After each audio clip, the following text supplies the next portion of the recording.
So I looked up a guide on YouTube and found out that you had to make sure that you were standing as high up on the ground as you could, and that was the most reliable way to attack the boss. Well, I say boss, I forget if it has special boss music attached to him. Probably mini-boss is a better way of describing it. Like, it's weird, I guess they're trying to be more epic since it's the final Twilight area. Like, this is the very first time you've ever fought bosses or anything like that in Twilight areas. So it makes sense. It's the final area. So you have this guy, and then you have the guy later. But yeah, this is a pretty unintuitive boss. Like, it's not like it's Fire Emblem, where dealing with the high ground and taking advantage of it is a regular gameplay mechanic. Usually the fighting in Zelda is much more complicated than mash the B button a couple times, and when it does get more complicated, it either slows the pace down tremendously, where you're constantly waiting for your opportunity to attack, like a Skyward Sword, or you're constantly banging your sword against armor, cursing out the game because it's not letting you do the specific attack you want. What I'm saying is 3D Zelda doesn't really do combat as well as I thought it did. Not really a beat-em-up person, though. This is pretty nice. Like, this is a very unique gameplay style, but one that's actually fun, unlike Medley and Makar. Unfortunately, the flying controls are inverted so that down is up and up is down. At least I think. I mean, that's usually how it is for some strange reason. But yeah, it's pretty easy to control. The big problem I have with it, though, is that it's not like I can... Like, I guess the hitbox would be specifically attached to... Like, I know that the wolf can't hit something. Because if he does, then he's going to have the eagle drop him. So, does the eagle... Like, it's kind of hard to tell what's the... Like, what am I allowed to hit? Like, it doesn't help that you can't see, like, because of the way the camera is, where it's not like it's in a 2D perspective or anything, because it's all focused on letting you actually see what's ahead of you. But because of that, you can't entirely depth perceive, so, like, you're flying towards a wall, for example, and you can only get so close to it before you actually bang into it and then fall and have to repeat everything you already did to get back to where you were. Because then Link will fall into the river and he'll be swept away by the current to get sent all the way back to Lake. Like it's hard to explain. There's a reason I don't like Star Fox, for example. Because, while I only played the Super Nintendo version, didn't really get far in it at all. But it just, like, I wish I could see the actual hitbox, so I knew exactly where I wasn't allowed to have things hit. Like, I'm assuming the hitbox is exactly where the wings are, but the problem is that the wings keep moving around. So you have to anticipate where the wings are going to be next. And the bird is such a large target. And occasionally you have to squeeze into small, tight spaces, and you're constantly tense that you're going to hit a wall.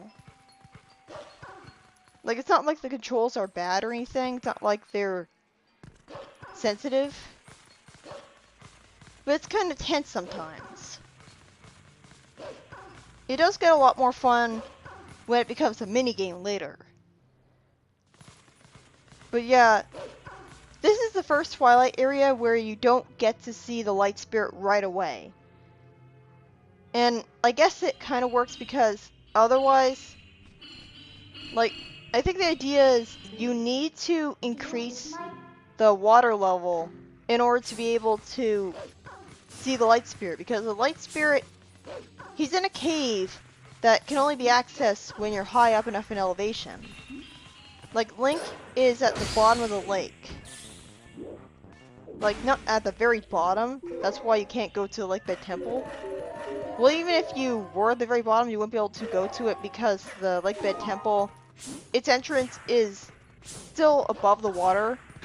You just need to swim into it, not walk into it. But yeah, you gotta be careful in this section because there's falling icicles. You can't go too fast, and like the wolf will thankfully grab onto the ledges, but I've seen people fall down from here, and I remember doing that myself. Like, this part can be pretty frustrating. You gotta be careful. I like the idea of Zora's domain being frozen over, and like it being all snowy, and like the excuse for you not being able to go to the ice region is that the path to is all frozen over, because like Zora's domain is also cold. Like, I like the concept of like unfreezing this area, and that's how you refill the lake. But it just feels a lot more like padding when you can't go to see the light spirit right away, especially since you have to backtrack through the entirety of every single area you already visited. Like, why can't we just search for light bugs and travel to the top of Zora's domain? I like the way the throne looks.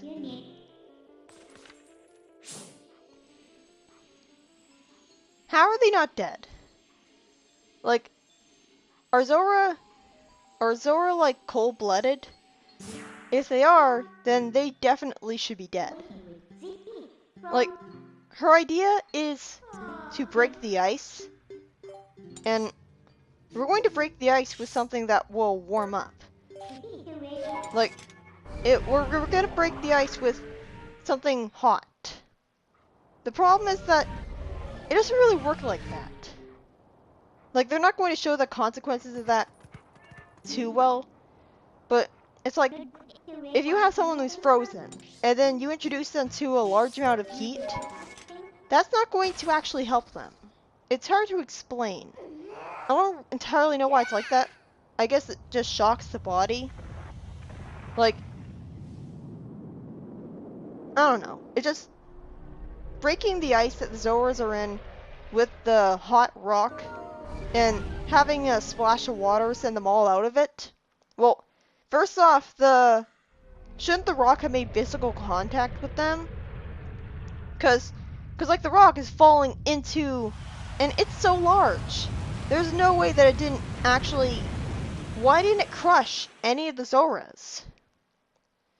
Like, that alone is hard to believe enough, but the fact that they're not all dead from going from extreme cold temperatures to extreme hot temperatures, I'm guessing the lake and everything froze over like immediately, like the instant that it became Twilight, and that's why they didn't have the chance to get out of the water fast enough.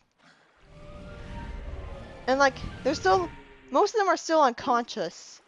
Like, they don't wake up right away and immediately say, I'm fine. So at least they're trying to kind of treat it logically. But the sheer fact that they're still alive is still very hard to swallow. I guess they're not regular humans, but still, like, you hear them talking about how the Zora prince fainted from the heat. So clearly they're affected negatively by temperature extremes. So how did all of these people at once recover from being frozen in ice, when meanwhile it took a long time for the prince to... Okay, so Midna's talking as if she can see her.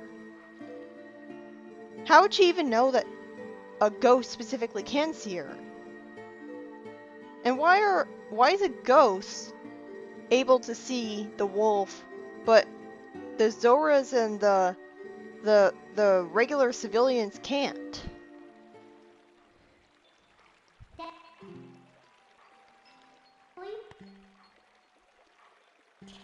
But yeah, basically, this is basically what you do. Like, for some reason the current is extremely fast, to the point where when you jump into the water, it sends you really quickly and conveniently. Like it's pretty convenient how fast the water flows.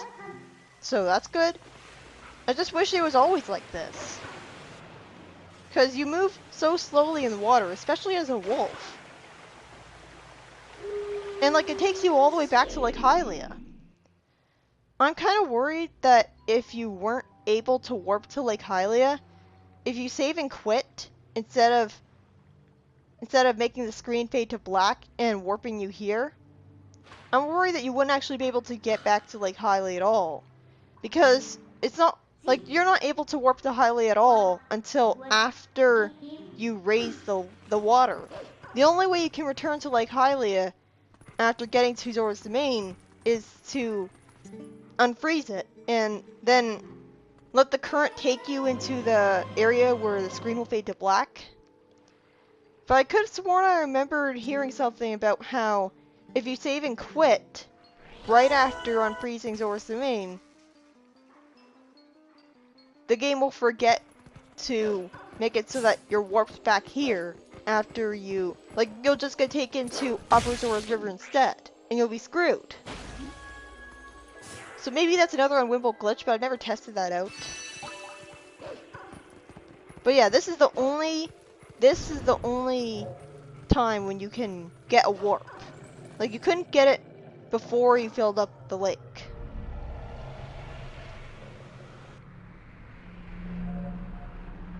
I hate how you can't skip that cutscene. And the cutscene that happens after you beat him too. Like, seriously, this game is so schizophrenic about which cutscenes you're allowed to skip. Like, cutscenes that you're most likely to have to watch over and over again are the cutscenes that you're going to constantly want to skip but not be able to. Why did they even program that can't skip text into the game in the first place? Like, shouldn't every cutscene be skippable? It's like, it was very half-assed. They shouldn't have to specifically program cutscenes to be skippable. But yeah, this is the most annoying Shadow Beast fight ever because they're so stupid. They really suck at following you. Like, the Shadow Beasts constantly forget that you exist. Like, I'm trying to get him to follow me over to the other guy so that I can kill them both at once. But it's like, he runs after me. He doesn't even run after me. That would be convenient. Instead, he attacks me, and then he goes, what was I doing again? And then he walks away. This makes me really wish that they didn't implement that stupid mechanic. Like, really? I can't even skip this. I mean, that's the only thing that really makes the Shadow Beasts interesting is the whole puzzle around them. But, like, I mean, every enemy that you fight is basically the same. So it is good that they have a puzzle around them. But I don't think the design of this arena is very good at all, considering it's not accommodating the puzzle well at all. I mean, look at this fence. The way this fence is. This fence should not be here because all it does is make it a lot harder to get these two together. Like, the way it bends and is outwards. Like, I think it should have... I don't know. It's hard to describe. And I hate the way that Lake Hylia's geography is in general. It's such a maze. Like, it feels so samey. I always forget how exactly I'm supposed to progress to navigate to exactly where I want to go. It's like there's so many different circular green areas and so many, like, narrow areas leading to other areas. It just feels like a maze. It's just such a... It's very hard to remember how exactly I'm supposed to go where I want. And again, you have to backtrack through the entirety of Lanayru in order to get all of the light bugs. It feels like it's padding. Troll the Parrot has lots of unused lines, like advertising delicious pumpkins for 5 rupees, a line implying you could have bought arrows from him, and lines advertising milk for 15 rupees. So it's like they were originally planned to make him sell a lot more, but then for some reason I guess they ran out of development time. Because all he sells to you ever is a red potion and lantern oil. It's like, why even bother then? It's nice getting free red potion, but it's like milk isn't that expensive anyways. And like, I don't know. It's like it kind of stops being useful when you get enough hearts. Yeah, that's how long it takes to swim over here. That's how slow the wolf swims.